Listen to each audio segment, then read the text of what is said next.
We're live. For a moment. I know. We're live. Okay, thanks. Please call this meeting to order. This is our work session for the month of May.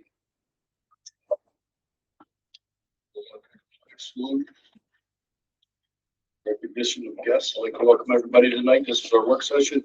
Everything discussed tonight will be voted on at next Wednesday's voting meeting. Audience, so I won't get it. Thank you. Pride promises. Regional standing committees of the board. So far this month, the first thing I want to do is I do want to thank Mrs. Columbus. We had Driver Appreciation Day. It was Tuesday, April 28th. She actually was off that day to go help her daughter and stuff. She took her time to come down and was very nice. Did a nice setup for all the drivers to thank them and everything for all they do. So thank you very much for that. We actually had today a surprise inspection from the state. They came and hit up a couple random vans and a couple random buses. Everything went through perfectly, no issues. We also got our date for the inspections. That's going to be July 23rd. So July 23rd, we're going to have the state and vet all the buses and stuff for next year. So that's all going well. I've also got a couple of our van drivers. We've kind of talked them into that as soon as school's done this year, we're going to work on getting a CDL class together. And we've got two of them already that are going to go through and actually get their Class B. So hopefully that way we can have them for vans, buses, because it's been somewhat easy to get somebody to drive a van, but it's getting really difficult to find somebody to drive a bus. So hopefully that's a couple of good prospects, and that'll be a step in the right way for next year. Any questions for? Thank you, Mr. Jones. Last month it was pretty hectic in the baseball and track area. All four track meets there, and baseball, I think softball, we have at least 4 or 5 games a week. We didn't change it. We had a hot water heater in the concession stand out there that we had hardwired, and we had to cut plumbing every year, so we changed it over, put heatings on it, put a plug up there so it isn't so bad to take out in the winter. We got all the electric ran over from the 220 over to Mrs. Merman's for an air conditioner. It's all ready to go. We just got to pull the window and put it in. We had some rattles from some bearings and the ventilation of 200 hallway we got fixed. And pretty much the grass is keeping 2-3 of us busy almost every day the way it is right now if we can get out between the raindrops. And I put this bottom one on here. We were talking about that roof, but we talked about that today for if we get everything figured out tonight, if I can schedule so we can make sure we have a spot this summer for this goes through. What about the ag group? There's some stains in there too. Would you suggest taking care of that, or is that superficial from something above it? We got ventilation through the roofs, and every time we get them 100-mile-an-hour winds, I have spots like that from where the roof actually has breathing. So it's not the actual roof. No, it's coming in sideways. The same thing happened on the cafeteria or the kitchen area in the elementary. Okay. Well, that's good news. Yeah, but it does stink because you have stained towels that we have to play with all the time. Right. Yeah, even the 200 hallway, we had the same thing up where this ventilation is. It's just like a big barrel like you see on top of the restaurant. As soon as it comes sideways, then it finds its way where to run. So relative to his last sentence there, part of the roof is part of the budget proposal that we'll be talking about.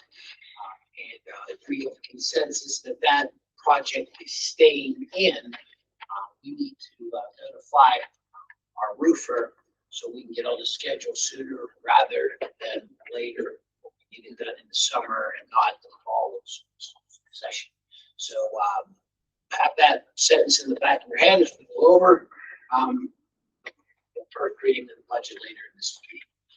Any question, comment, concern relative to that roof replacement? Which piece is it again? It's from the library. Then there's an overhang where the teachers come in the backside and it comes down to my office right towards the end of the back. It's probably the smallest piece in the whole roof, but it is 28 years old. We do have all of our roofs and when they were replaced and what we are replacing. That's that. Thank you. Any questions for Mr. Jones? Mr. Arnold? All right, so our newest school police officer, Dave Lowe, is from all accounts doing a great job at the elementary school. I've been going around asking people and talking to people, and I've been getting a lot of good reviews for him. He's doing well with the staff and the kids.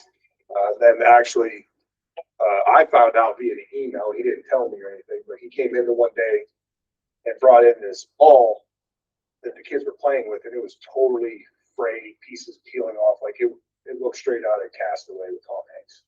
I started calling it Wilson. And that day or the next day, he went and bought 12 playground balls out of his own money, brought it to the kids at the elementary, and I thought that was really, really cool. Yeah. So I'm super happy with how he's doing down there, and it's been a great addition to our police force. Any questions?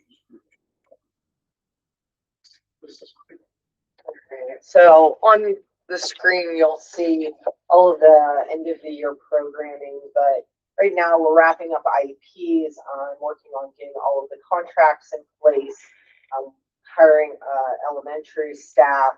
I was permitted to go to a training at Duquesne on Friday with regard to behavioral management, and I have some really good websites. Sometimes those trainings are just redundant, right? And so it's some really good websites that I shared with staff on social skills and behavioral management strategies, and functional behavioral assessments and behavior intervention plans. So developing those and creating those, as well as homework organization and planning skills for students in 6th grade and above. So I shared that with Mrs. McClellan so that she can maybe utilize that in her classes up here at the high school.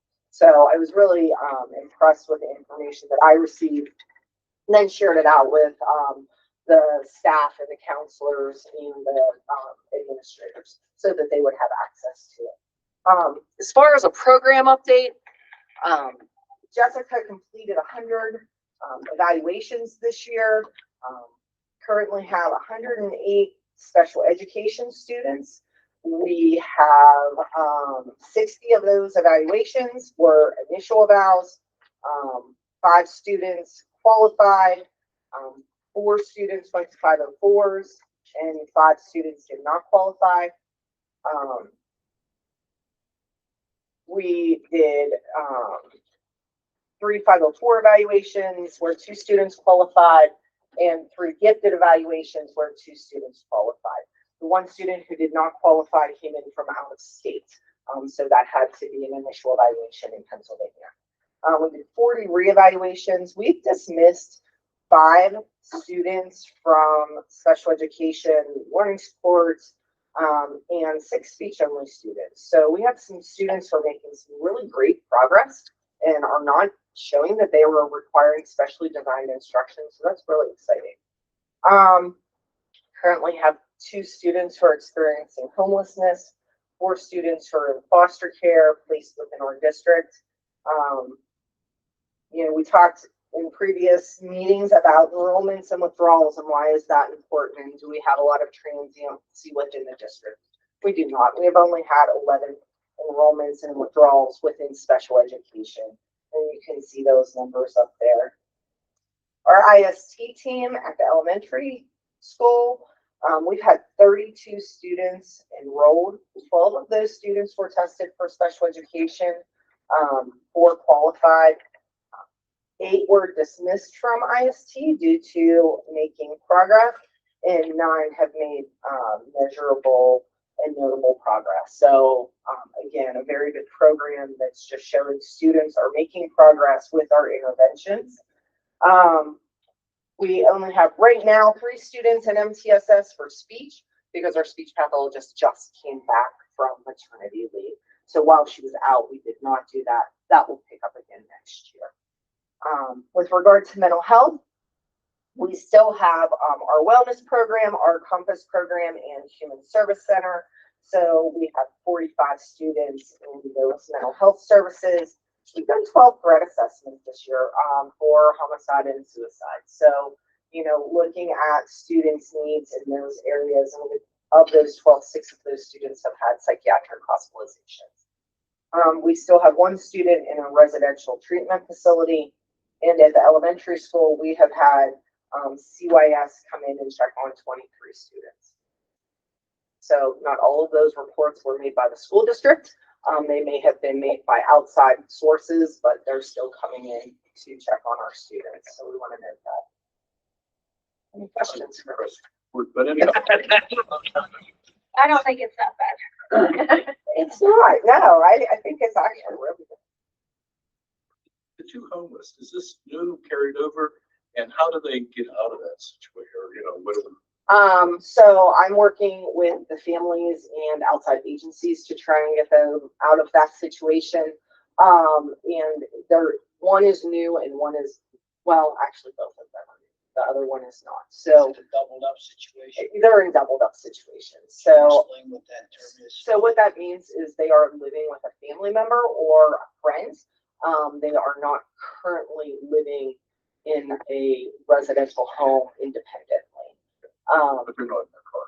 They're not in their car and they're not living in a trailer. What I do is typically give them resources within the county to try and get some HUD housing and ensure that they have resources for food. Example, Amy and her family were living, stable, not that you told them. No. But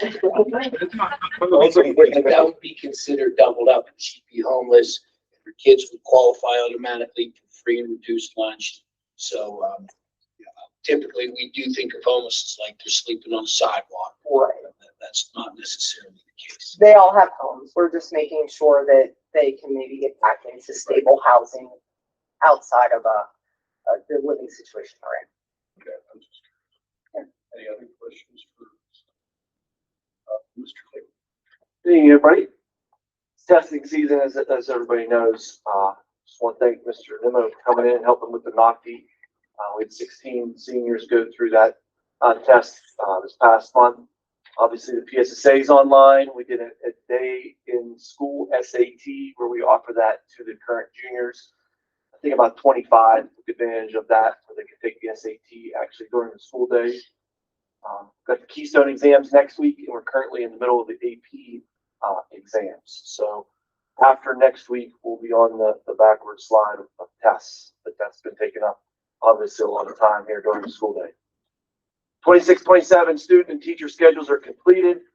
We'll plan on doing a bump up day for everybody in grades 6 through 11 on June 2nd, the next to last day of school. They'll follow next year's schedule. That has been a tradition we started here a couple years ago.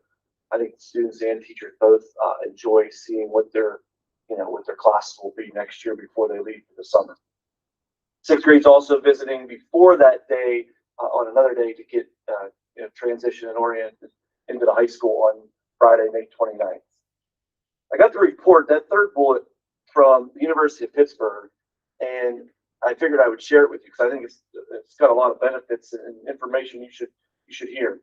Currently, we have 8 courses that we teach for college and the high school, dual enrollment classes here, where our teachers teach the classes, and the students can take those credits on to them after high school. Mr. Allman, Mrs. DeSillo, Mr. Holzhauser, Mrs. Marsh, Mrs. Scott, and Mrs. Palmer. We had 69 Laurel students this year take advantage of those 8 courses. Total up 326 credits. If you total all that up, that's over $236,000 in tuition savings for parents and students.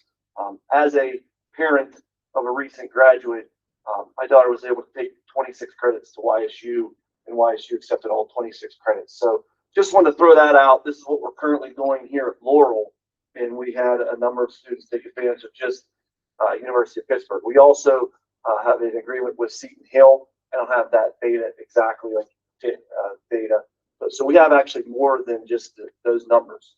So I thought that was good for everybody to hear. They don't mind is that's a PIT transfer. And a lot of schools will accept that. The people debate, take an AP class or a dual enrollment.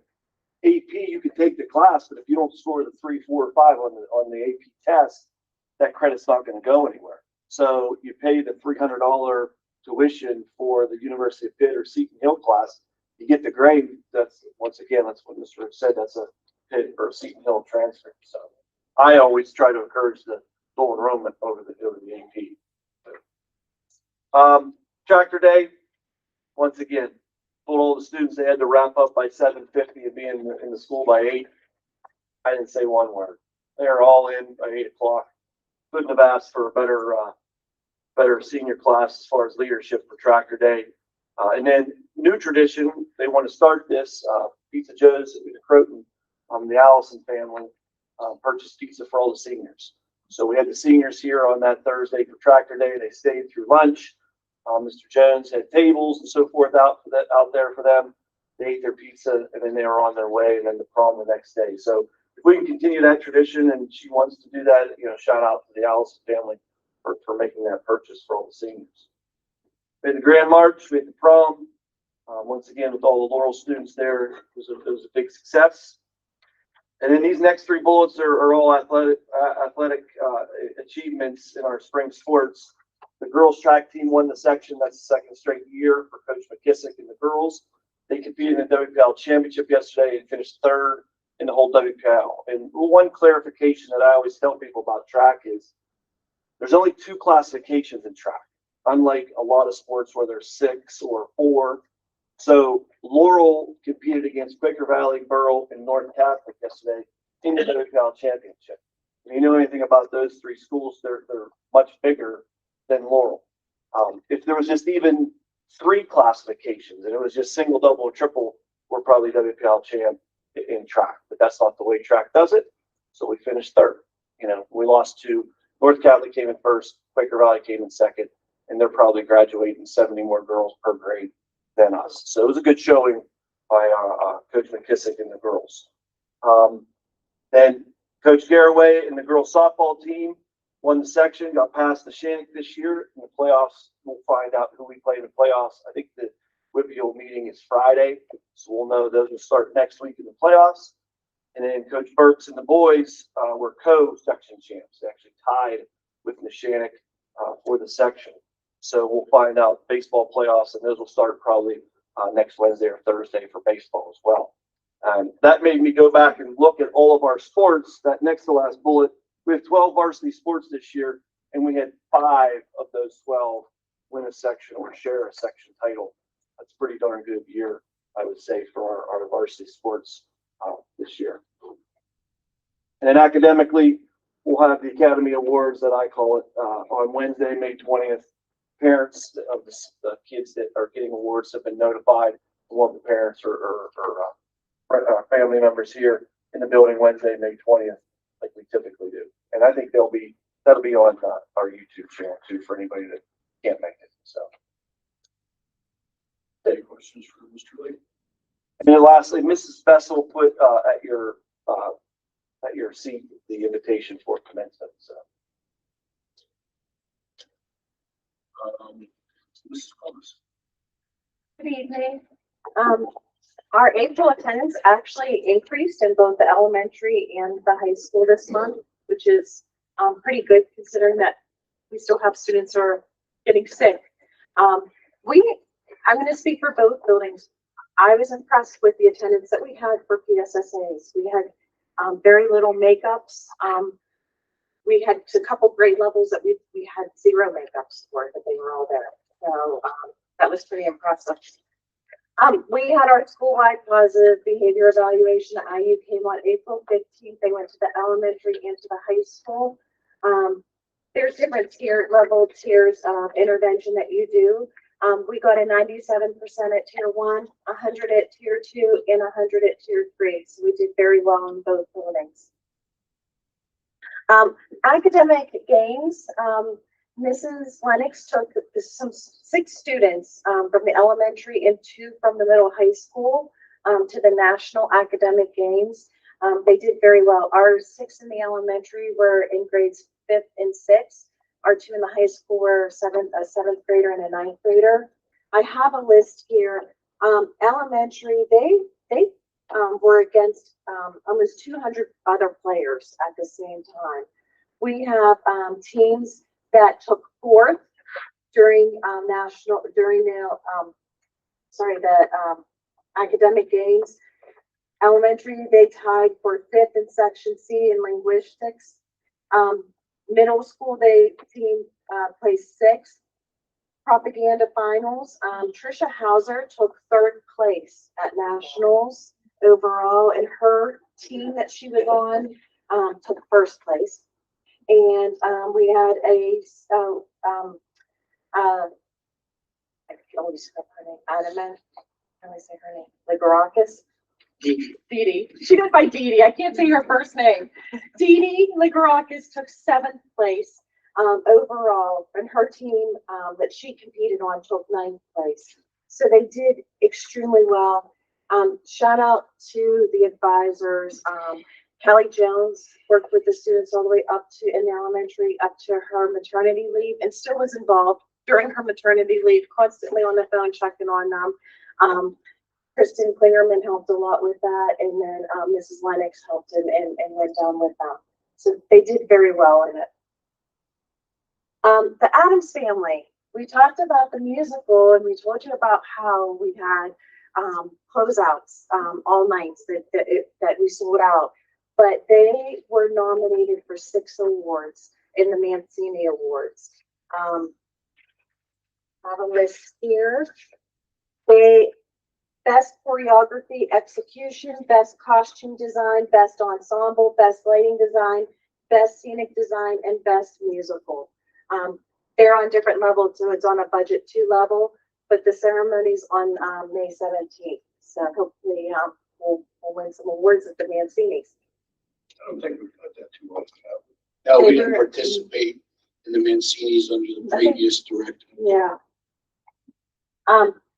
Like Mr. Lake said, we completed the PSSAs done. In the middle school, prior to the PSSAs on that half day that we had, middle school, we did a PSSA Olympics. So they did one last final push in the classrooms and competed. And in the elementary, we had our PSSA assembly. And thanks to the National Honor Society students that came down and helped run that. If you notice, I don't have much of a voice because Friday I was in Gettysburg with 47 of our students, 8th graders.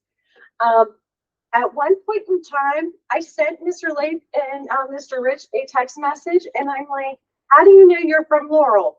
You have an 8th grader that starts singing the national anthem on the bus on your way to Gettysburg, and everybody hums along. That's how you know you're from Laurel. I can tell you our 8th graders don't stop talking. They talked from 5 in the morning till 10:30 at night, but they were amazing. Our tour guide told us it was one of the best groups he ever had and asked us to please request him back. When we were on the battlefield, when we were anywhere, when they were talking, they had complete attention. They were just so mannerly, and the bus driver actually commented that she never had a group of kids thank her so much every time they go off the bus. And she asked me if I asked them to do that. I'm like, no, I did not. That's on their own. They just were, it was a good day. I know it rained here. It was awful for the prom and everything, but it was gorgeous. It was like a fall day. We had sweatshirts on, jeans. It was comfortable. Beautiful blue skies. We didn't hit rain until we hit the turnpike. Tonight, our art club and our family consumer science, they did a Mother's Day event. So they're painting in the cafeteria. So if you saw the extra cars, that's what they were doing. And then they were making little charcuterie boards. And just to do a plug for student council, Saturday, they're doing a walkathon to support Club Hope. So they're raising money for cancer. So hopefully the rain will hold off so that they can walk outside. If not, the backup plan will be in the building. Any questions for Mrs. Potts? Thank you. So at the beginning of the month, we had our kindergarten registration currently have about 52 kids at this point. I'm sure we'll pick a few up, but that's, I'm anticipating probably close to about 60 kids in kindergarten. That seems to kind of be our average here over the last few years. As Mrs. Columbus said, our PSSA assembly down there, thanks to National Honor Society, it's always something we do every year for the kids, kind of the day before, get them pumped up, get them ready for the test the next day. And as everybody prior to me said, we had our online assessments for PSSAs. They all went pretty smoothly, aside from, most of our hiccups were on the state's end of everything, just getting into the test. But once the kids got into it, everything seemed to run pretty smoothly. So I thought that went well for first time online. For all of our title grants, Title I, Title II, Title IV, we get a funding adjustment that comes in April. And I go back into the grants and readjust those. Most of the time, it's not a big change. They call it a final allocation. We get a prior allocation at the end of the year, probably in June. That'll come out when I originally write the grants, and then I have to go back and make changes. So every year at this time, I have to go back in, fix all of the budgets if there's any changes in there, and then also change any narratives that might be adjusted. Something else that we have to do in the spring is I have to reach out to any non-public schools that may have our students. Any of our students who attend non-public schools but are residents of Laurel, if that non-public intends to participate, we do have to allocate money to them through the grant. Money's generated for title, it's all based on low income. So if those kids are considered low income students, they will generate money, and then we just have to set that aside for them. However, even though they generate the money, that money only goes to that student if they qualify.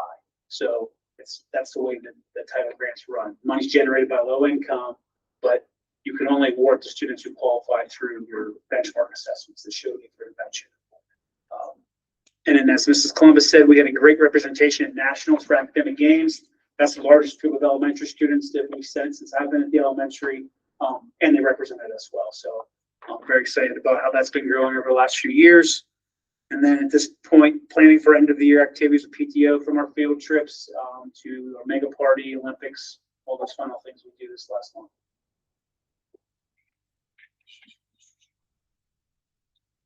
Dr. Lee.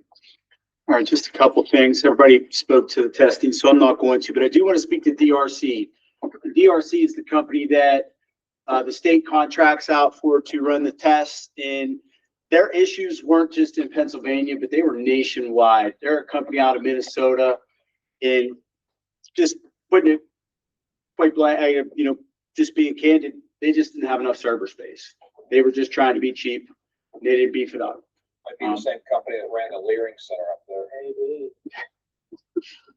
The good news is, the state will be shifted away, right? They'll be shifted away from DRC. But yeah, it was very frustrating. I got to give our teachers a lot of credit, because walking around, they were able to keep kids while we were trying to service them and go through. They were keeping everything secure. They were keeping them engaged too. And it just, in a situation like that with 20 kids in there and looking around, it could have been really bad. And our kids are good, just repeating that same thing. So, just a couple things. We have some safety and security projects going on. We put the swiper at the back door at the dock down at the elementary. We have 2 P to Zs that are coming on the sides of the school. They'll be real high, and they'll 360 degree.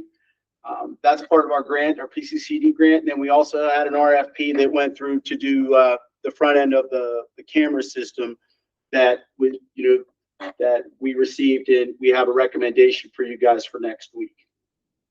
That also is a grant funded project.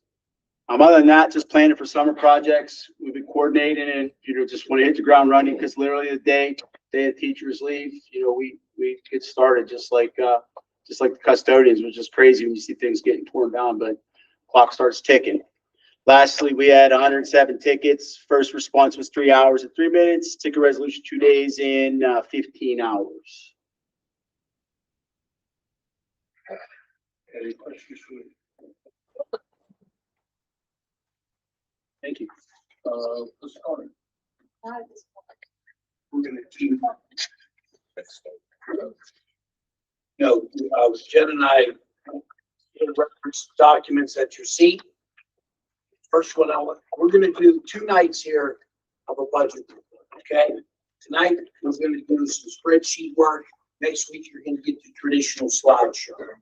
So this one that we're going to reference first is called Laurel School District Proposed Final Budget 5/6/2026. So we will start with the revenues. Please look at final budget 25/26 proposed 26/27. It will give you a snapshot of are we in the ballpark, okay? So as far as our revenues, what we are showing for 26/27 is a no tax increase. Now we need to have some discussion about that. And if we go all the way to the index, it's about $250,000. So before you say it, Mr. Hammerschmidt, no, we're not going to be able to tax our way out of it anyway. But I do think that it's appropriate to have a discussion, and whatever the majority of the board wants to do, it's just going to be how much of a poison pill do you want to swallow from our general fund, and how much of the pain do you want to share with our taxpayers. So keep that in the back of your mind. We are looking at about a $6.8 million budget.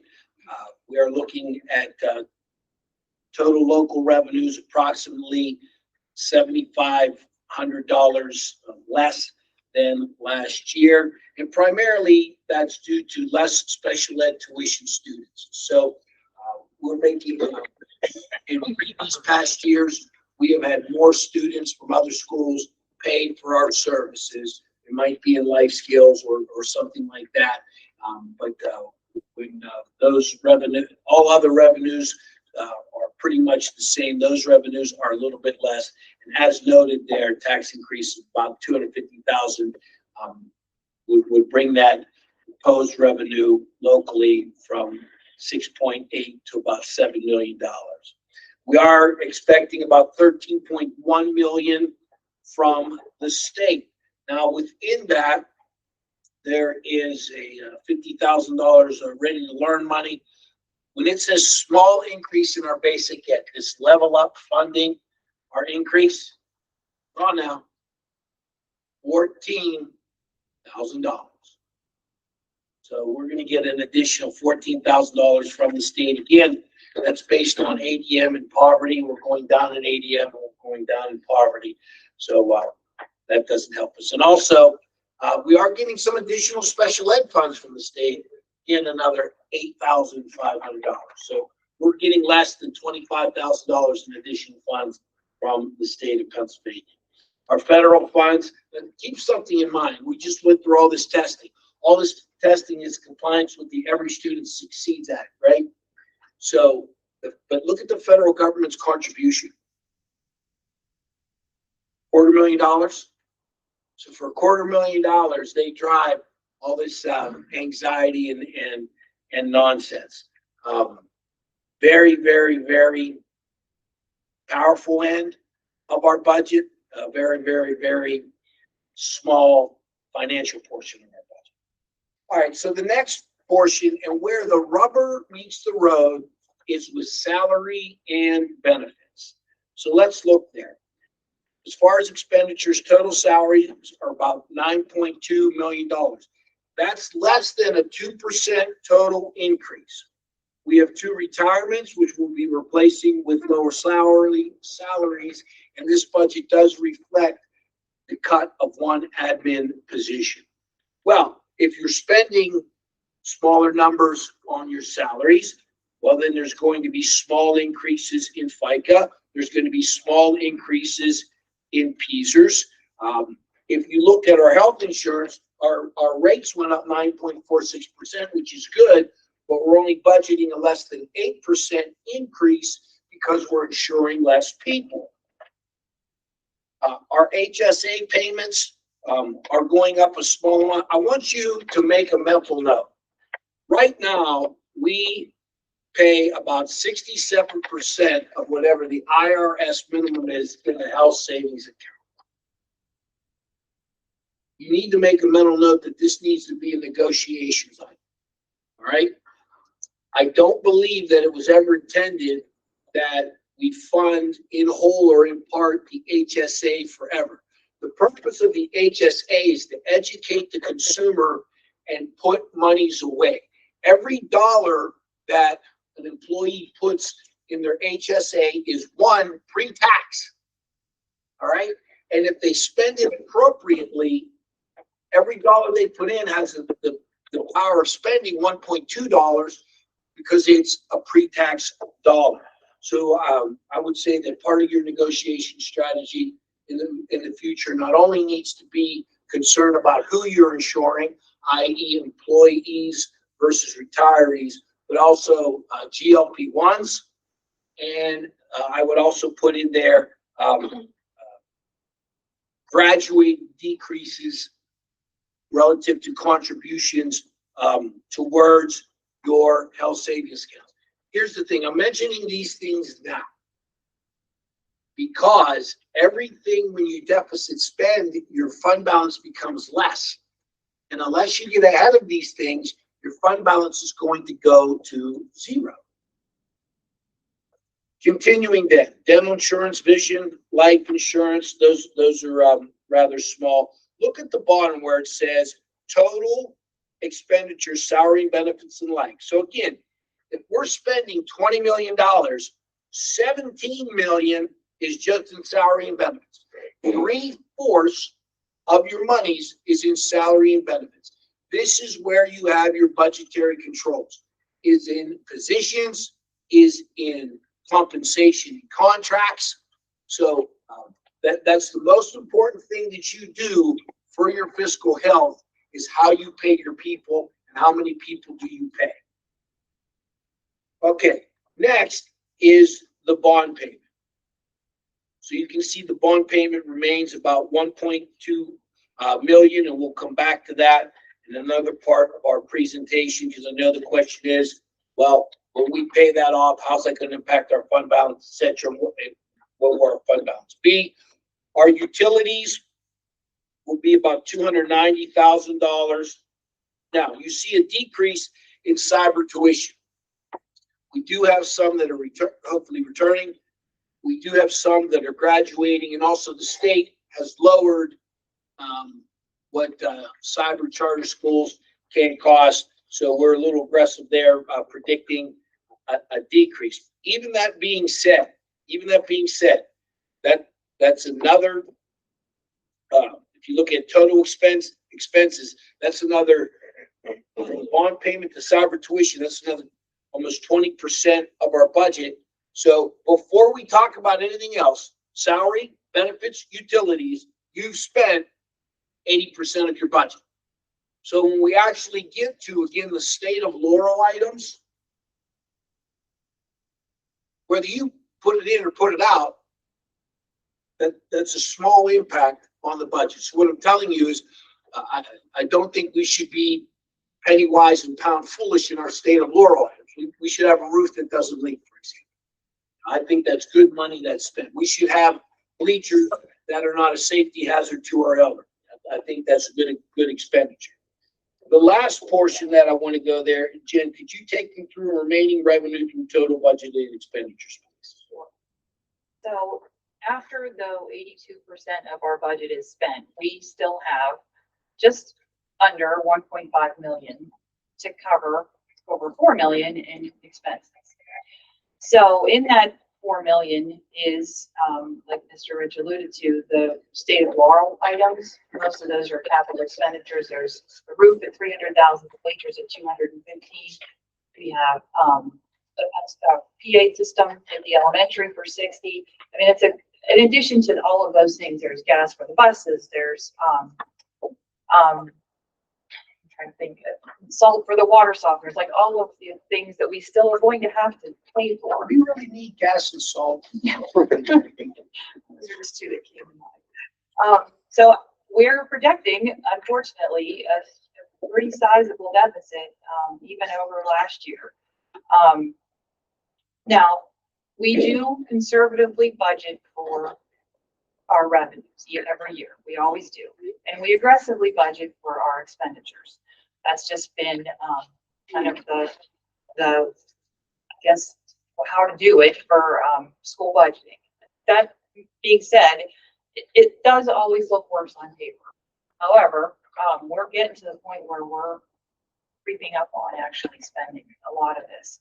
And quite frankly, outside of a federal government program or something like that, you know, relative to what you say, okay, it may not come in at 2.5, but if using your formula, which you should, and I wholeheartedly agree with you, and our formula should be conservative on revenues, we should be aggressive on expenditures. It's not like it's going to zero. Instead of 2.5, it might be 2.2. If we're real lucky, it might be 2.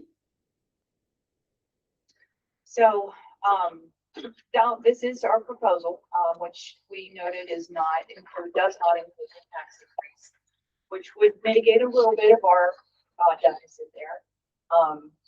Albeit not much, it's only what, 10% or 1%. However, that's there's a part of me that says, well, you got to do what you can do, but there's a part of me that also feels for our residents who are on basic incomes and don't get the same increase that we were asking from them.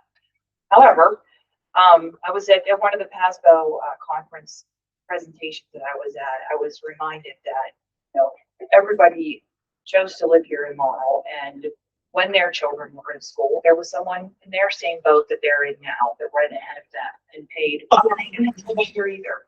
So that was a good reminder for me, because I'm now in that boat of not having any kids here, but of course I know how the system works, and it's not a system that we're getting away from anytime soon. So, of course, I would recommend a tax increase to the index, which is about $70 for our average assessed home per year.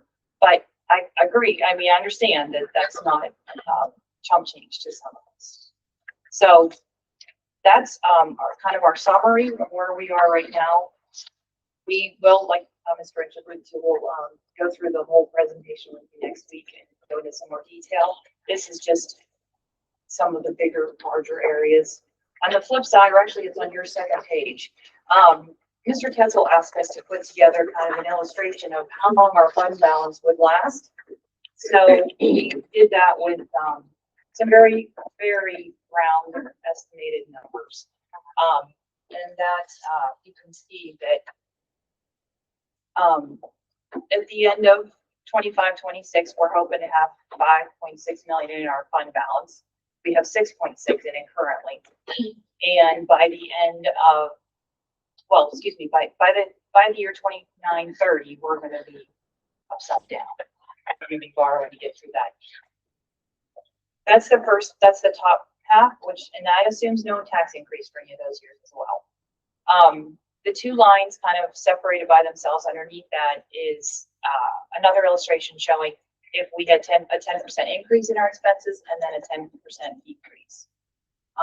This does take into account where the bond payment drops off after the last $300,000 is paid in 27-28. So you can see it does help, but it's we're like you've always said, we're not going to be first, but we're going to get there as far as spending all of our money. Tax increase is what, 200? 250. So in the lower half, I'm sorry, go ahead. No. The lower half is the same thing. It just is showing a tax increase of 200,000. So those build, of course, year after year. Where would that put us in line with neighboring districts? We would still be out of eight school districts. Easily, if we raise to the index, we will remain 7th out of 8 in millage. Mohawk is 8th out of 8, and they passed upon first reading, so they have a second reading. No tax increase. I think this, for a long time, well before I was here, I think passports have been very judicious. And obviously, Jeff and Tim have been around here since thought.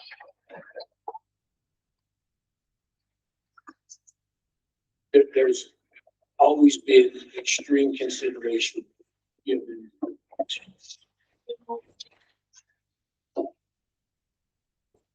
I don't know, there's no formula, I'm telling you right now, there's no formula to this.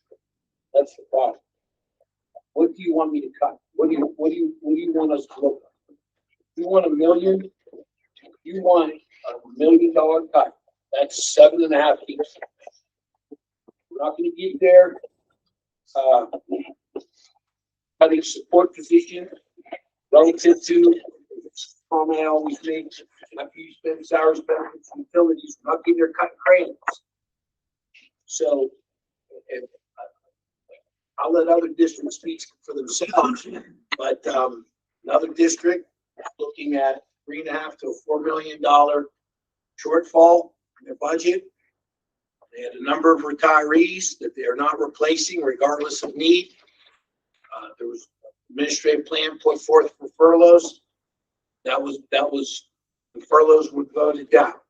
Understand that? And if you keep for another year, great. But the solution cannot be to borrow. You're putting the district on a credit card when you don't have the money and then you borrow. There are some districts that relative to their fund balances being low, they may take out tax anticipation notes in August until the tax monies come rolling in. So think about that. All right, that's a stopgap. We're going to get some money, but you're not getting that tax anticipation note for free. So now any interest that you have to pay back, you lose in purchasing power from your tax dollars. I would love to put forth to you and say, hey, when this bond is done, we're going to be back to zero. We're going to be back to good graces. For years, I think at one point we had a $14 million fund balance. We had a healthy capital reserve. And again, another lesson of my father, I remember he said years ago, we always put in an extra teacher salary into the personnel budget. Can you imagine that? So that's by today's standards, when you put the salary and benefits in, that'd be an extra $150,000. So we'd be at 2.65. We can't even afford to budget those types of cushions, right? Well, when your dad was around, we were getting 11% on our Right. investments too. It was huge. Well, with class sizes consistently registering at low numbers, is that going to affect the whole So let me teacher let me expenses that way? I've talked to this admin team about the next decade and what staffing should look like. Here's going to be your decision. Right now, there's only one grade level for next year in the elementary that is full, correct? Yes. All right. So some of you may remember the norm was 5 and 6, right? Okay. So the norm will now be 3. There are 50 some kindergartners right now in this year's class. You have 52 enrolled right now, right? Yeah. So you remember when it went under 100? Oh my, we're under 100. We're under 60. We're under 180. I do believe and support the research relative to K-2 class sizes keeping 22 around. So your new normal is going to be 3. So you have one more to attrition. You're going to have projected 2 retirements in the elementary school next year. Now, let's take high school certifications. Social studies is a 712 cert. Math is a 712 cert. English is a 712 cert. Okay? Now, science is not. You have to have biology. You have to have chemistry. You have to have physics. So let's put them aside momentarily. But if I need 3 sections of a grade level, then now we block our ELA, but for social studies and for math, that means if I do 3 sections of a grade level, 3 sections of another grade level, I have my duty and I have my prep, that's an 8-period day. So your math and your social studies, long term, you only need, when these smaller classes come up through, 3. We have 5 social studies teachers. We have how many, right? So do they have other certifications? Are there any closer to retirement? I've talked to him about all these. We can talk in generalities. I'm not going to name particulars because this is a public meeting and it's not an executive session. But those are on the table, and they all know, we've all had these conversations. Now, for example, I didn't bring up special education because special education has its own limits. 35 on a caseload. Less for Depends on learning support versus emotional Right. support. but a life skills classroom is like 15. 15 supplemental. Autistic support is 8 See, I supplemental. didn't even ask So you because then the water's turned on and it doesn't shut off. you have to have one at, like, you have to have a total of 1. So like they Right. have itinerant supplemental and FTE, right? yep, and I have to calculate that. Like that's me monitoring that and making sure. Right now, coming in, the teacher will be at 0.88. So leave that alone. Leslie doesn't overspend. She doesn't overstaff. We're appropriately staffed. We've been, you said 108. We've been somewhere in the neighborhood of 10 to 12% identified. The state rate is 22, 25%. Things should be around 15, 17%. So we're doing a great job there. And the part that was the best news on there, how many did you exit? 12. Exited 12 from special education. I might have to give you a distinguished before I leave. That's amazing. That's not me. That's yeah, that's the staff. I mean, that's amazing. You took a kid who qualified for a learning disability, and over the course of time, you got them out of that. And now let's celebrate because they're back in regular education. And on grade level. And on grade. Let's put that in there. Like they're on grade level. That's huge. Huge, phenomenal. So I don't want one teacher walking out the door unless they want to walk out the door. But as you asked, and that's the truth. Long term, you need to look like that. So the elementary is priced for years because obviously the classes get smaller, we're larger, and you have to have those classes come up through. But ever since I've been here, whenever there's a retirement, I go to the building administrator and say, tell me why you need this. We've also attritioned 9 professional positions since I've been here. So we've done the work over the years as it's happened. Our cumulative payroll, but our cumulative payroll over 9 years has gone up like $100,000. It's because, and again for next year, right? There's another attrition. And as far as if you look at the legislation related to economic furloughs, okay, you can't furlough the superintendent, you can't furlough the business manager. But if you furlough, there needs to be of teachers, there needs to be a proportionate representation of administration. You already did that through attrition. And I am not sitting here saying on my way out the door that I'm recommending one economic furlough, but I am trying to educate, if you will, that all these options, they all have strings attached, and you need to know the dominoes that go with all these options. And it's not a rosy picture, and I'm extremely frustrated. I take great pride in having some financial sense. I'm flustered. I'm totally flustered that I can't stop the leak. And here's the thing. We still have 2.5 years, 3 years of good fiscal health. Those other districts that I mentioned are on the clock now. Now. What do they do next year. If they borrow to pay, are you gonna borrow on top of the borrow? What do you do? What do you do if you're a Still Rocks or another high poverty school district, low fund balance? This is not, now, let's get to the root, in my humble opinion. And you'll see this on the slideshow next week.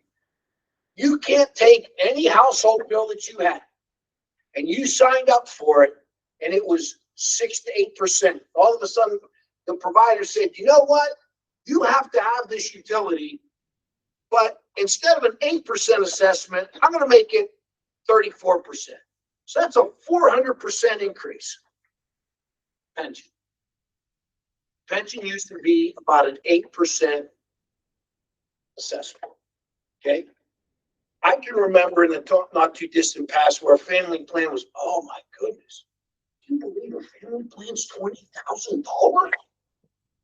I'd take a $20,000 plan right now. If it is the employee, the spouse, and the kids, it's over 40. It's over 40. Diamond stadiums ain't cheap. Question. Yeah. I know Mercer just went through this. This would affect people big time. Mercer just went through a county reassessment. Yeah. Is there any talk, Orange County? No, let me get to two other things and I'll come back to the reassessment, because even though once you go to reassessment, the other part of that is they're supposed to adjust the millage and make it revenue neutral, and then you would have to raise. Talking to the dudes up there, that didn't happen. Well, okay. Part of the problem is when, as a former, you and I both worked in Mercer County, when they were assessed in 1971, Sharon would have been the top dog, right? So now, you know, those property values are proportional to what they were in 71. So but this county did go through a reassessment years ago. You would have been on the board. Oh, God, what a mess. No, it's not mandated. It's mandated in Ohio. It's not mandated in PA. But so PZERS, health insurance, cyber tuition. We're projecting $150,000 deficit or decrease. Hey, that's great. Why are we paying cyber tuition at all? If you want an online option, I can do that for you here at Laurel. And it's going to cost me maybe $3,000 to $5,000 if I have to give you an individual license. Why are you charging me $8,000? And every time I try to put someone online who is a special ed student, I got to hear from someone like her that says, how are we going to progress monitor that? Right? Because what are you getting differently as a special ed kid online than a regular kid getting? Nothing. Right. So you're out of compliance. Yes. So truth be told, yes, Leslie, I know if I put somebody on there, we're out of compliance. Sometimes I want to do it anyway. So in any event, so PZERS, healthcare, cyber, and unfortunately for Leslie, special education. The only thing that special education does is cost more, returns less, and gets less subsidized. Those 4 drivers are not unique to Laurel. Those 4 drivers are not controllables. And those 4 drivers are why you're seeing there. Again, when it comes to negotiations, and we're going through this at the Career Center, I'm not going to say too much, but I can say the following. Healthcare is on the table. Many of you in the private industry have some skin in the game in your healthcare. Okay? There needs to be some skin in the game. Like, for example, how much do we pay? Not that you know this off the top of your head. How much do we pay in total health HSA contributions annually? Okay, $400,000. So you want to grab something? 207. Sorry, 207. You want to grab a couple $100,000, negotiate something where you attrition that contribution. Because here's another thing. And that equates to, is it about 2,500? Okay, so yes. So an employee takes a $2,300 hit. It's not going to change their lifestyle. They're not paying their bills with that $2,300. It's not part of their every other week salary, right? So if that would go to zero, you pick up $200,000. Now, that, So we're giving them an HSA account? they have an HSA account, and we give them a portion of the minimum by contract to the contribution. So out of 3,400, they get 2,200. You guys have the high deductible, You want HSA, you get HSA. so you guys, whatever the deductible is, are you guys in I that don't qualified use plan? an HSA. Do you use you have PPO or qualified high deductible? There you go. Okay. So anyway, long story made short, it's those types of things that you have to look at. It's got to be a give and a take. And here's another thing. Everybody wants to make more money next year, right? Okay. I think that's fair. I think every employee should make more money next year. I think that needs to be graduated, right? So, relax. But if you, right, but in the public world, if we get slow and steady raises, but again, those are going to come at a cost. So, out of the 4 biggest things that you have, all right, PSERS, you can't control. Healthcare, you got to start controlling that. And you've got to look at long-term fiscal health. You've got to look at a little bit of skin in the game. These are great people down here. They represent you well. I haven't heard a complaint from you guys about the other end of the table down there. So let alone everybody walking these halls, right? Working their tails off for your kids. So they all deserve fair compensation, but you got to be able to pay for it. What can you do to have some fiscal controls relative to your health insurance? And that's still not going to get you to zero. But again, the way to get to zero, and I'm sorry if this is probably a 20-minute tangent at least, you're not going to get it all in one chunk. You need to watch your student enrollment. You need to watch your student-teacher ratio relative to that enrollment. You control your cost. Your 75% is salary and benefits. So what benefits are you giving? But you got to have competitive salary. You got to have competitive benefits, or you become a farm team and you're getting plucked. We haven't picked a finalist yet for either of these positions, but we had numerous candidates with experience apply, interview, and are in contention for the job, correct? Yeah. Mm-hmm. What does that tell you about this place? Vets want to be here. It's a good place to teach. It's a good place to teach. You're going to have the good fortune to select veterans.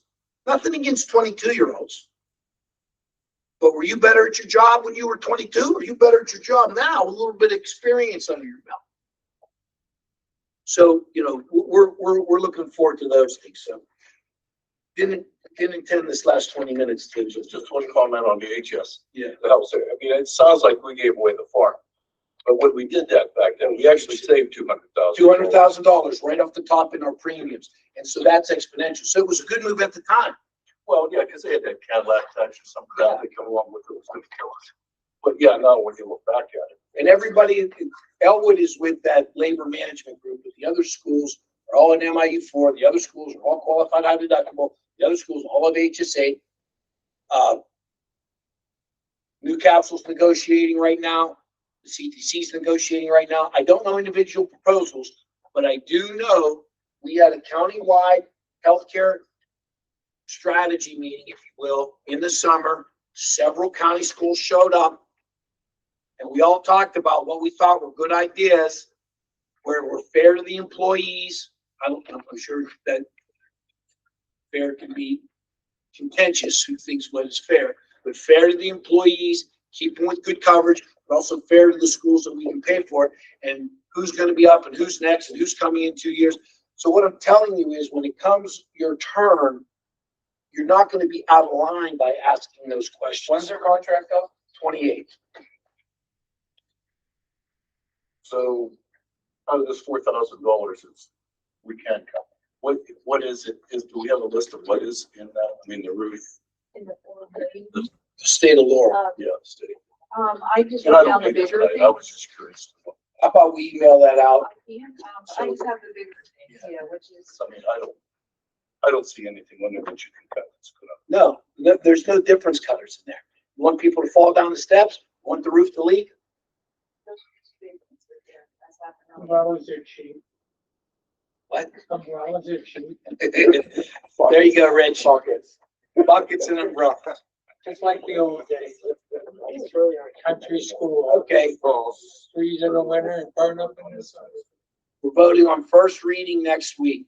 Yes, with the tax increase or without? I don't vote on that. How's the motion gonna read? I guess is what I'm asking. That's on you, but I don't. I will tell you this, I stand with Jen. I'm recommending a tax increase to the index. Take your conversation from there. I'm against it. People are paying $5 for gasoline. They've been hit hard enough. It's two in the row. I'm not talking about getting killed. They're getting killed right now. You are getting killed. We can also. But you don't want to see my. Blank and everything discussing. I'm surprised the fuel truck don't need a police escort. What's on the agenda is not represented. What's on the agenda currently is not represented. And on second reading, you can put that in as well too. So if you want to digest for a month and upon, and good about next month. Now, we only have one meeting next month, okay? So we could have a work session before the meeting. Budget meetings are public, okay? Unless you're dealing with, we're gonna cut Seth Hill's job, right? But if we're only gonna talk about a tax increase, we can come in at 6:30 to have a brief work session, prior to the voting meeting to decide if there's an appetite for a tax increase. Here's another thing too. Once you have that money, you have that additional $250 forever.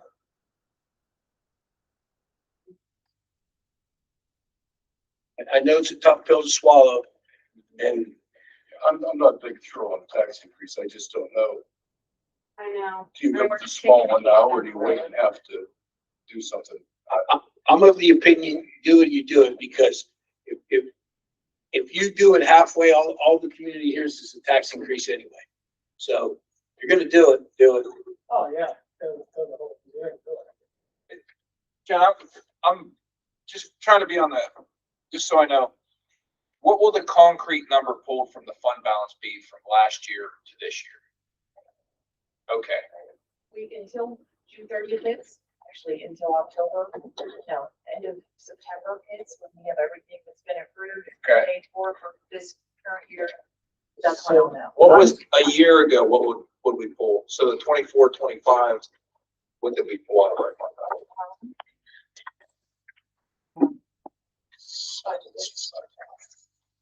What's the latest we can we vote for a tax increase or no? Have to do- 592. No. In our June meeting, you have to vote up or down on any tax. Before we. Well, Yeah, state. what it does, no, here's what she can give you a ballpark. Here's what she's talking. There's still a few things that always need accrued and credit. So you don't get that report until the AFR. Okay, so annual financial report, but she's not gonna be out of the ballpark. Like, for example, would you think we're 600,000 in the hole right now? Okay, so all right, so we know The end of April. at the end of April, with May and June to go, all right? So if 600,000 is 10/12, okay? 5/6, right? So there's still an additional 13% on top of that, right? So we have it up there as about $1 million. All the teacher salaries in July and August are also attributed back to that school, to this school. current Because school. that's when they earn their first contract days until mid-August. So it won't be until the audit is completed, it won't be a concrete, but yeah. But you can use $1 million as a working number, Jeff. And that's based on where we're at currently.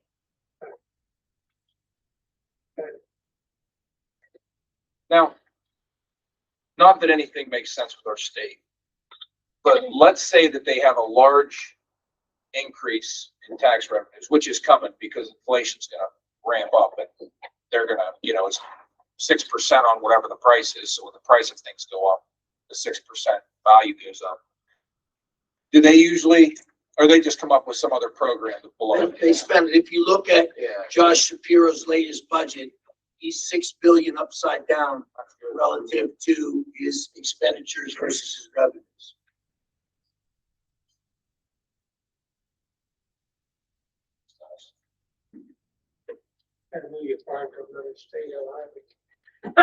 And you're at a data center. Maybe before we go into the rest of the work session agenda, question, comment, concern relative to the budget. Say Jeff has read. Last two documents. There is an executive summary that goes on our website.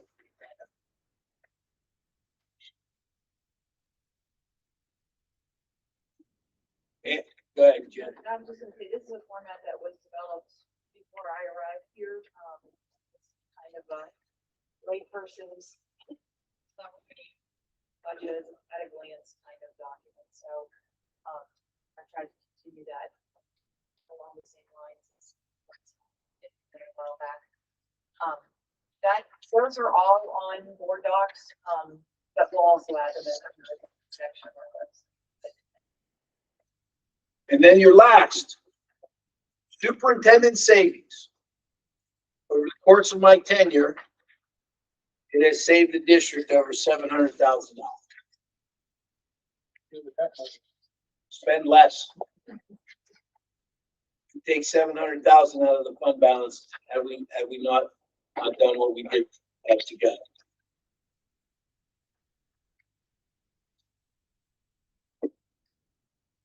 This time of year. Well, and here's the thing, right? This is obviously some of the most important things you do as a board member. You're setting the financial path forward for this community of over $20 million. And it used to be a lot easier to come in and say, we're looking at about a $250,000 deficit, and then again, at the end of the year, we end up 500 to go. Those days are about a decade ago. First budget was $700. How much? 7. You probably still have favorites. What's easier without China?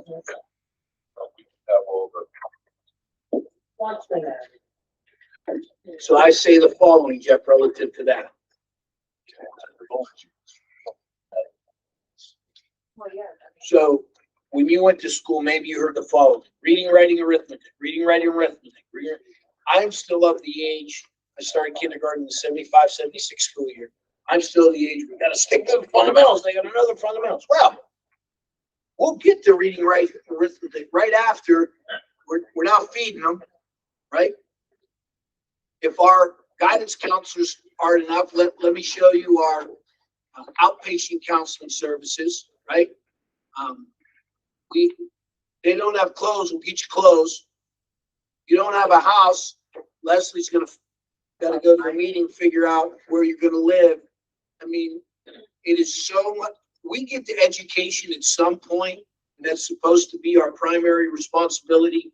But this has also become Mental health. a social welfare agent. We have social welfare program, human services programs. Society needs them, and they said the school has to deliver them. So it is a lot more than it used to be. Right, so that's our budget presentation. Thank you. That was wonderful.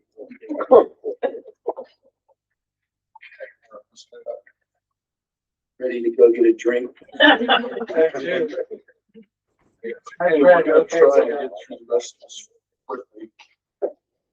Item 6 is approval of the minutes. Item 7, the treasurer's report, investment report. Everybody know doing those things, perfect rules. Nine, board action, personnel, retirements, resignations. We have the interviews next Monday, so we'll have the name for the secondary English teacher, the special education teacher. And Now, it's small potatoes, but if they are already experienced, they don't qualify for a mentor.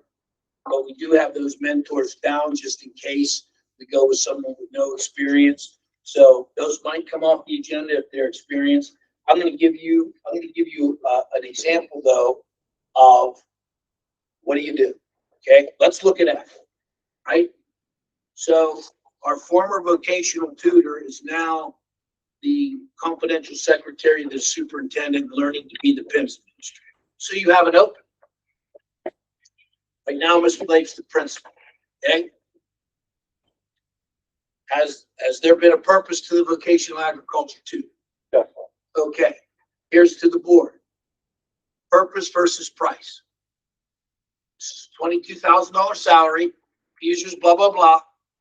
There's no question that this is a good position. But there's also $30,000. Do you want to grab 30? No, you gotta do it. There's a lot of kids in, right? How many Yeah. kids? Yes. We got tuition kids and everything. oh, you've got that, board that gives you advice. They've always been saying. They always say- Teachers. Yeah, they always say that. Yeah.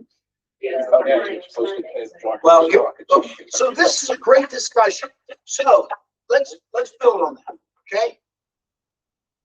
Theoretically, 2 teachers are better than 1, right? Okay. We have several workspaces there. We have a theory room. We have a greenhouse. We have a shop. We could have kids everywhere. We could have 2 teachers and a tutor. It'd be wonderful. Who's paying for that? Okay, so you're not going to do the second. You're not going to do the second position. Understand, right? Now, I put forth to you $30,000 that you can cut, and I'm not saying I endorse the cut, but I have a fiscal responsibility to put it to you. Jeff was the first one to say, nope, need it, right? You indicated about the OAC, you indicated your support. Okay, if there's the consensus to spend the money, then you spend the money. But do you understand what I'm trying to get at here? Well, that's literally the only program where we're getting pupils to give us checks. Right. There's no math class doing that. No No. offense to math, love it, No. right? 2 times 2 is 7. No, so, don't, Cynthia Nicholas did it. Yes. She's moved here now, created this opening. We're not creating, sorry, Laurel, we're not creating a new position. But what I want you to understand are these are the type of, now it's just a tutor this time, right? But you're going to have these conversations. When somebody retires, do you replace the position? It can't be a reflex yes. Can their duties be merged with, whether it's a teacher, whether it's support staff, you charge Mr. Lake and his team to come up with ways to do the same amount of work with one less admin, right? Okay, so all I'm saying to you is this is just an example that I chose to grab because it was there, that this board needs to be on a page of at least the majority relative to do you spend the money? And it's clear that this board wants to spend the $22,000 on the tutor. Am I correct? Correct. So we're gonna spend the money. Thank you. Oh, it's a safety issue. Yeah, we don't want kids. Yes. I'm doing a lot of things. You know, being electives, we cut about every one we have, And I'm trying to find ways that I'll like stick my welder. Item G, head varsity cheerleading coach will be Miss Crystal Willoughby. What? Place to dust, I guess. They switched. Okay. Item H is wrestling coach position. Approve the addition of head girls varsity wrestling coach. Any questions on H? So just follow it. You're gonna eliminate an assistant. It's gonna be the same number of wrestling positions. One of them's gonna be the head coach. Jay Madden, the small horse coach. Any questions? Jay, I want to talk on Jay first. Okay. approve Anna Baker's assistant unit, auxiliary unit advisor for 26. Yeah, so the gang of seven, he's running the Go Tech now, which is Elwood and Newcastle. So the superintendent of Newcastle, who's gonna be the director down there, part-time. I think they just gave him a new contract, 2.5%, 3% raise. So before you start. Letter J. Jay's auxiliary unit advisor. It said I, Jay Mattio. Oh, okay. I thought. I was on election. No, No, Oh, okay. Oh, I said I was. We're going ahead of you, go ahead, Joe. Sorry, thank you. I got a new one. So anyway, so the superintendent of Newcastle just got a new contract. It's Newcastle, so whoever starts the job, it's 2.5% raise from what we agreed to already. And Mr. Orelli went to Mohawk. He was a very good guy down there. He was the principal. So Mitch and I argue, we're not gonna argue, but anyway. There's only been one principal down there the whole time I've been down there. Probably got two, principal and assistant. But we'll see what, they're gonna bring somebody in from Newcastle. But my final point is, all the schools are voting the budget down except Newcastle. They're hell of a school. It's out of control. So Ernie's going to They're on a Mohawk? fast track for 3 years of this. elementary principal. So Jeff, to summarize, it's your recommendation as the CTC representative that this board vote down the current CTC proposed budget for 26-27 Yes. There's- at this time. There may be a new budget and you may change your opinion, but that's how you're advising this. Be a new one. It'll be cheaper. It's gonna be cheaper. Oh, I should take a look on that one. Go ahead. All right, where are we now, Mr. Redfoot? Where was that even on? It was, I don't know. Jeff just inserted it, oh, okay. Jay, the Oh, next Jay, section, oh. he's a section ahead. He's 6 pages in. Okay, Good going, Jeff. Okay. I'm good, I'm done. thanks. Thanks. So. You're on it, and then- Girls varsity wrestling coach. Yeah. Item J, assistant. Item K is the FMLA leave of absence for Diane Dine. Disability leave for Jenna Burks. And FMLA disability leave absence for N is disability leave of absence for Valerie Quinn. Any questions on any of those? Item O, school office pay rate for events. Rated $100 for that effective April 1st. Is that any different? That, we're just going to a flat rate. Okay. Item P, summer cleaners. Have names for that next Wednesday. Professional development workshops and seminars. Any questions on item Q? With action items, policy adoption, second reading. Can be removed. Item B, depository treasurer general fund, approve PMC Bank of Newcastle as our depository treasurer for the general fund for 26-27 school year. For middle high school activities, it'll be First National Bank Rural Office. Any questions on B or C? Item D, school solicitor, Mr. Matt Mangino, school solicitor for rate of Same rate, 135.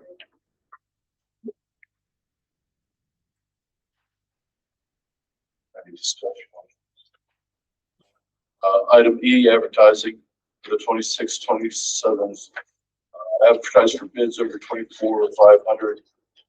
Seek quotes for items between 13.2 and 24.5 to obtain quotes from the state bid list as determined. Any questions on item E? Item F, auditing firm, Eagle Power and Bell, same as last year. Any questions on item F? Item G, PSBA Insurance Trust. Any questions? They, that's their unemployment, service that they provide. Assist us, and we have, and they are helping. Any questions on G? H, volunteer fire department contributions. Any question on H? I, wrestling co-op with Wilmington. Any questions on item Now on to J. Great job, caught up to the. Jeff's voting no for that. You're stuck with me, we'd be done. I? Item K, supply bid awards. Any questions on item K? Item L, Watson Institute extended school year. Any questions on? Someone? That's a special program for a special ed kid that we don't service. Remember I told you about those rising costs? Okay, item M, New Horizons North extended school year. This would be the same. we don't have a cost for that one yet, or this may come off, but at this point it's. We get the cost. Item N, agreement with Great Beginnings and Beyond. Any questions on N? I assume Just briefly, we need those services. And we're Leslie did homework, competitive research. It's the best price we can get. Item O, Gatsby 75 validation.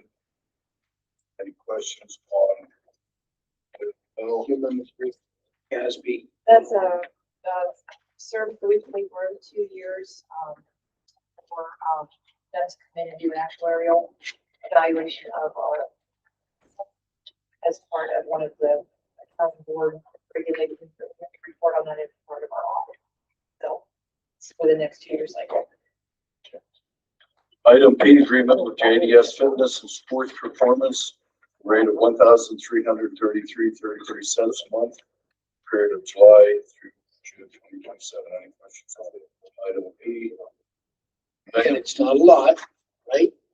But you're talking about making up, like, I think it's like $16,000 a year. So if you wanted to, you just need to be cognizant that you took a potential 30,000 budget cut, this potential 16,000 budget cut. You didn't take either one. I'm not recommending either one, but there's no budget cuts that are $1 million. You take what you can. Just wanted to bring that up. The only way, you're gonna. I said that, seven teaching positions. That's it. 2 a year. Item Q, rating ALA series adoption, grades K through 3. Any questions on item Q? Item R is ALA reading series 4 through 6. That the teachers picked that out? Yes. Dan led the process. So we were supposed to get this last year. We kicked the can down the road 1 year. We actually trimmed it down. Last year's pace by trying to condense material and stuff. So that teacher's pretty good. Item S, 26-27 day student education agreement with Blade Mills. Questions on item S? Item, No, just in case we need that. right, and item T is creative services. Item U, summer programs. What should we do that on? Item V, video surveillance and security proposal. Yes, this, Dr. Lee, referred to that in part for that, they deployed last month. Still evaluating the experience. So again, do you do what's right and follow through with your safety and security and upgrade your security, and upgrade your videos? Or do you, if you get desperate, it's the type of wax that comes. Security cameras? Know if I'm sold on spending $1 on security cameras, no offense. I see all these shootings on TV, the one at the White House Correspondents' Dinner, and it looks like somebody took it with a Polaroid from the 80s. This is with a National Guard. I mean, it's like, all of these things that happen, it's always like, what kind of pixelated garbage is this? At our school, I bet you can pick out a name tag, and on national things, it's like, what the hell was that pixelated thing? Yeah, right. I'm so sick of that. They're like, yeah, here's the assassin. I'm like, I just see pixels like dragging. Ours do look better than that, right? For the most part, If yeah. you believe it. Some of it is updating it though, so we have some older ones that. I didn't see that thing look like walking that. through them. We have 12 that are still analog, but everything else is IP and digital, right? And the ones we're putting up here are very high res. And they were specific to the PCCD grants, so we were able to get something the chief, we've been trying to get for a couple years. No, I'm just being facetious. Oh, no, It's nuts. It'll get the whole perimeter, the nice thing, I mean, in addition to what we already have. We do have better cameras than them, truth be told. Oh, from what I've seen on the, They're not perfect. It's pretty crazy. Yeah. Okay, item W, for the replacement of the 2001 sections of the library middle school, cost of $291,625, less warranty credit of $22,425, close to the total cost is $2,069,280. Project is expected to be complete prior to August 21st. And, I guess that's it. Now, is that, when you're looking out that hall window, is that looking out over that section of Route 2 at the end of the hall? Over, who's down there? The history teachers. When you look out that window, is that looking out over that? You're gonna be right underneath the library on that side of the hallway. Okay, and then you're gonna come down, there's entrance corridors, the backside where the teachers come in, and then you're gonna go to the old like science lab, which has a music room. Right. Into my shop. That'll be that little section on the backside. It's actually a dropped, it's besides where the, what was your astronomy class or whatever it was in there, the high roof that's in the back. That'll be your up, but everything's on the lower level. I was trying to think, because I was up there when they did this part of it, and that had, I mean, that's where the stones, all that solution off the. Any questions on item W? Item X, proposed final general fund budget, first reading. Questions on item X? I will note we got awfully close to double letters. I was gonna say, we've been to That's A little overboard there. Try to stay at art on X. Hey, I had a thought. I know we're long on time, but I'd be remiss if I didn't mention it. Keep talking about cutting teachers, and I keep thinking Hammer would like to have something like a Hunger Games Running Man type thing. How bad you want to be here? And he would be in like this big wild tux announcing it. I just want to say, I jumped way ahead, I get that. This is what happens if you live to be old. You have no freaking clue where you're at or where you're going. But it's fun, because everything's a new excitement, right? Oh, he would use it, so just stay clear. But last thing on a serious note, go ahead. If you hire an experienced teacher, you have to pay them one step, or can that be negotiated down? You can negotiate it. We've already said they're getting, see, follow me. That's right. Step one goes, step one instructional 1, step one instructional 2, step one masters, step one doctor. They're gonna get step one, whatever. Oh, you said that earlier? No, Oh, okay. no, but we've already talked as an admin team. Oh, Our candidates already know if they accept the job what the money is. okay, okay. But for you, it's going to be at the entry level money, but it's going to, The key is horizontal. Yeah, I get that. Okay. So Yeah, you can. They never use it. just to show you how much the state hates us, so I did a little look-in.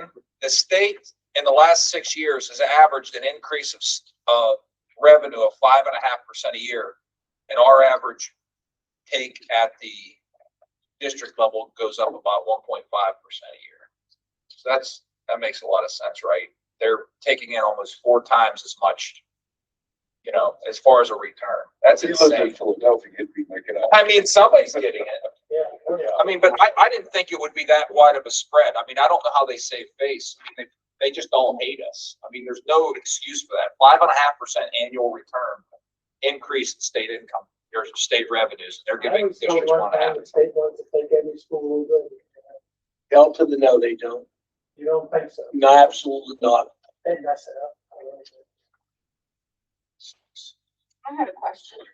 Social For Rich, education. as far as, did anybody talk about wrestling the rooms, like wrestling room possibly taking the wall down? Is that No. in the budget? Is We- it not? We have a plan, but what are we Yeah, doing? we talked to the athletic department, our athletic committee, I should say. Our plan is to use the gym, which is relatively, that's the cheapest plan. Okay. It's gonna be a little bit more work for Coach Locke to do some scheduling, but the only thing that's gonna cost us is, floor tape. Cause they gotta put the mats Yeah. down and up every night, Okay. and that'll probably be just a total, Coach said for 4 months, $250 a month for floor tape, so $1,000 compared to tearing down a wall, moving a weight Well, room. and even moving that There's wall, nowhere to go. I just didn't hear from it again. I mean, I wasn't. No, for sure. But even removing that wall, you could fit an entire second mat, because there's what HVAC on each side. So, They're not.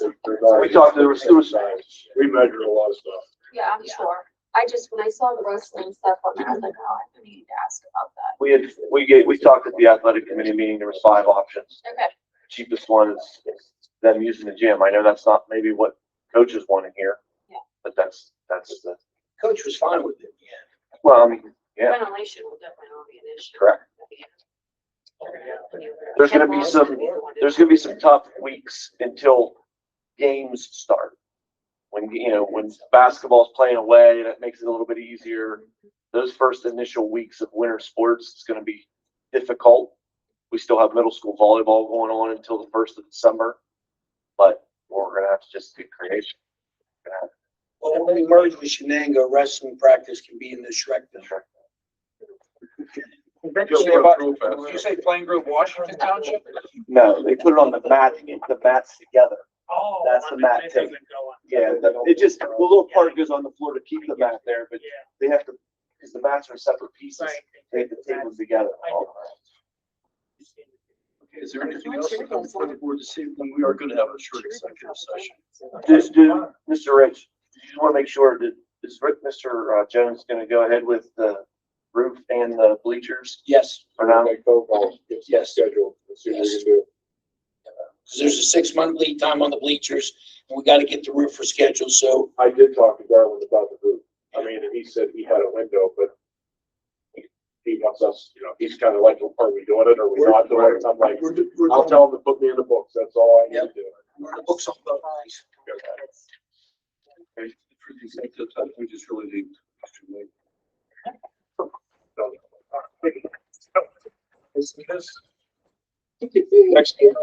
This way, Dad, I'm gonna cut it off. I'm gonna just cut it right there. That's what I'm just cut.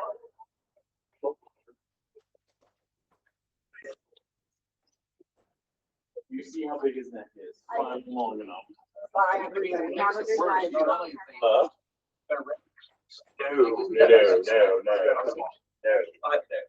No.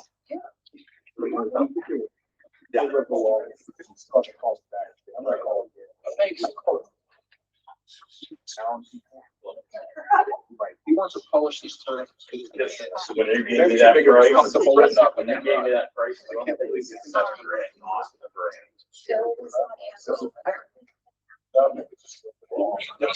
He speaks well, and he's the most moderate sounding them. All you gotta do, the bar is so low now, if you can put a sentence together, not right. Yeah. We'll talk. Hey, we'll figure it out. Maybe. Or you just wanna sit and stand and watch it. He brings it on. You don't have to answer me now. So you have that option as Same a Jewish board school that he member. went to that Okay, you so met as well. let me know before commencement. So if so, then you're gonna march in with us, sit with us, and all that fun stuff. So think about what you want to do. Yeah. All right. Good night, everybody. I'm not staying. New superintendent's plan, not mine. Okay,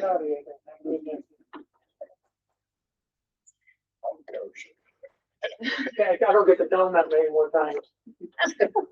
The first thing we need to discuss though is, with that ag tutor, our number one candidate, she's a great candidate. She doesn't like the 22,000. She has her teaching certificate. Talking to her on the phone, I asked her to give me a number, and she said that she would like to see if that could get to 28 or 30. I said, I can't obviously tell you that, yes or no. It's budgeted at 22,000.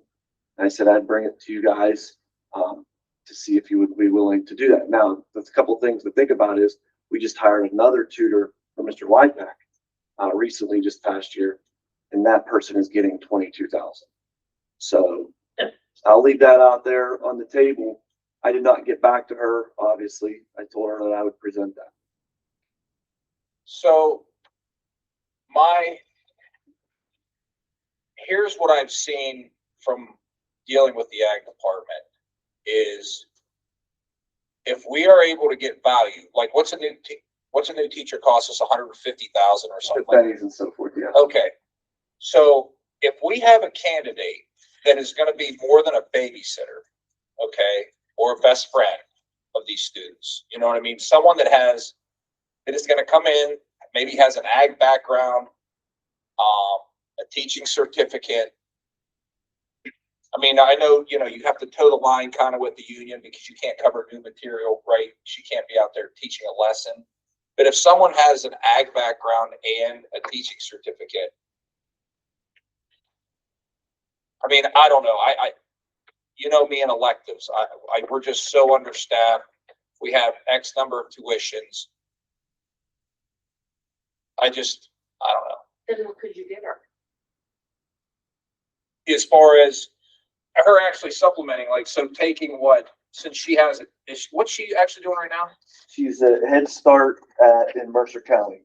She's actually on maternity leave, but she's currently the head teacher at Mercer County Head Start. She does have a teaching degree. She has an early childhood degree. So my point is in that she can't be the first one to roll out the lesson, but instead of just, okay, as soon as the lesson's over, as soon as the lesson's done in any collective bargaining agreement, if this person's a go-getter, they take what was just covered and build on that. As long as it's not the first time they hear it. So whenever they cover something with small engines, greenhouse, something in the classroom, a qualified teacher can take that and build upon it as much as they want and still be under the umbrella that it's not the first time they taught it. Yeah. I agree with everything you say. But the person at 22,000, then they come back. I mean, it's an endless cycle there. It seems like everybody. So I give you $1, you want $2, you. Oh. Well, I mean, that's human nature, and I get it. Now, So do you the have problem. to do anything with that 22,000? So Jen, do you want to read to them what not a contract, but what's the agreement, I In guess? our employment agreement, that covers that position, the tutors in particular say that the rate is based on experience and the discretion of the board. But we have typically started in the last, I think Cindy even started at 22,000. And just started Nicole at 22,000, just like a month and a half. What's the background of this candidate? Like, as far as, is there anything off? No, she actually went through the Laurel ag program. She's a Laurel grad, went through the ag program, took pretty much all the ag classes. So she has ag experience. She's on the Lawrence County Fair Board. So, she's got the ag. We're not just pulling somebody off the street. She's got an ag background. And to qualify you, does have a teaching, so that makes her a little more valuable. Well, So none of the other tutors have a certificate. that's what I The mean- one we just hired does not have a teaching certificate. You're gonna get a certified teacher with an ag background for $6,000 more.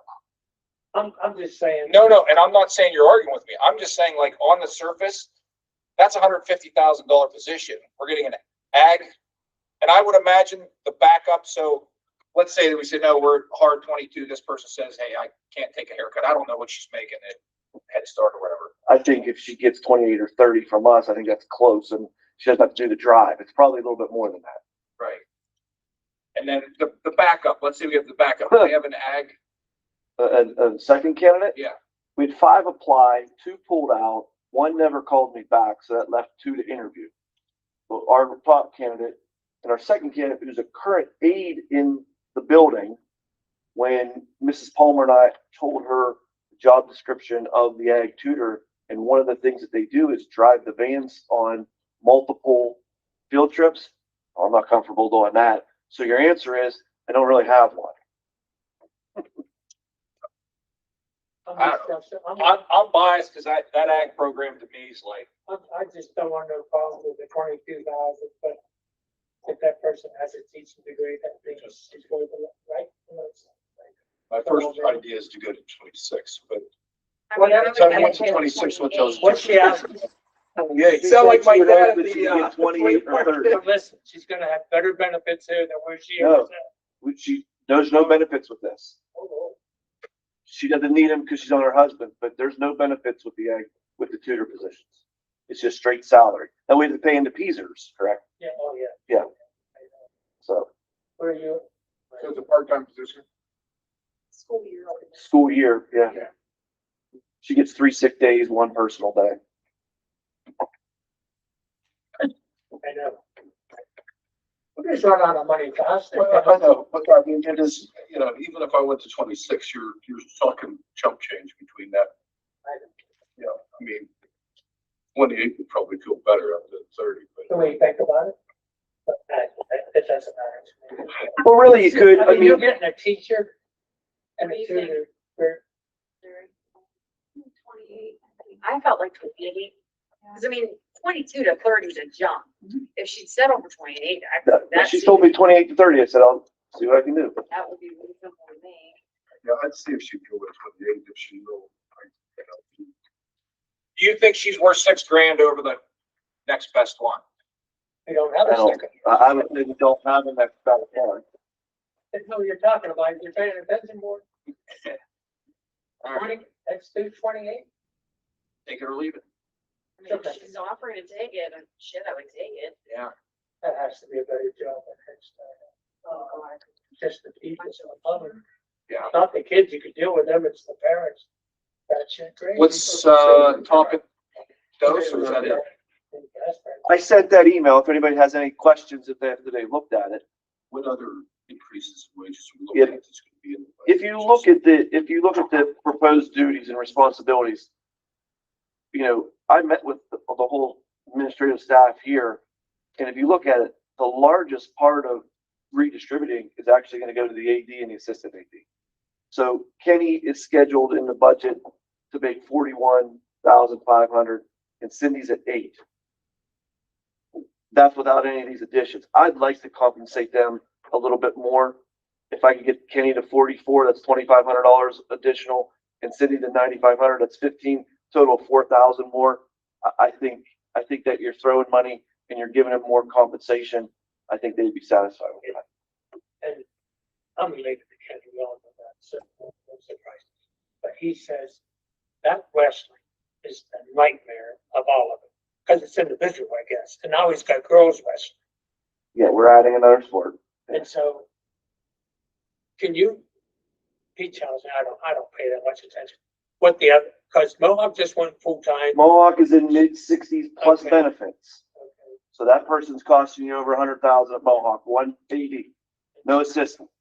Nishannick's getting ready to hire somebody for in the 60s. Union's AD does also football, and they throw in some, I'm going to say BS titles, and he's over 60 or 70. Shenango is in mid-40s. So him making 41.5, and I'm asking for 44, he's really probably fifth or sixth on the list of Lawrence County.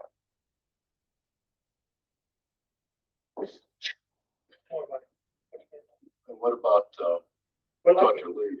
I would say this about the Act 93. Because we have the interim term on Nicole, I would say let's give it Thanksgiving, maybe Christmas. See how it's going. I give a report back to you guys. If it's positive and we're moving, then I think there's 2 years left in the whole Act 93 agreement. It probably would be beneficial for us if we get them off of the same year of the teachers. yes. So maybe at that point, if we're going down the right path and we say, hey, we're good, we don't need to replace anything, maybe we take the interim off of her and we look at the whole Act 93 at that point moving forward. So I would say at this point, nothing for the Act 93, just Kenny and Cindy now, and we wait, maybe halfway through the year, like I said, Christmas, and we reconvene. Because you said they're getting the biggest workload shift. Yes. If you look at the document, Dr. Lee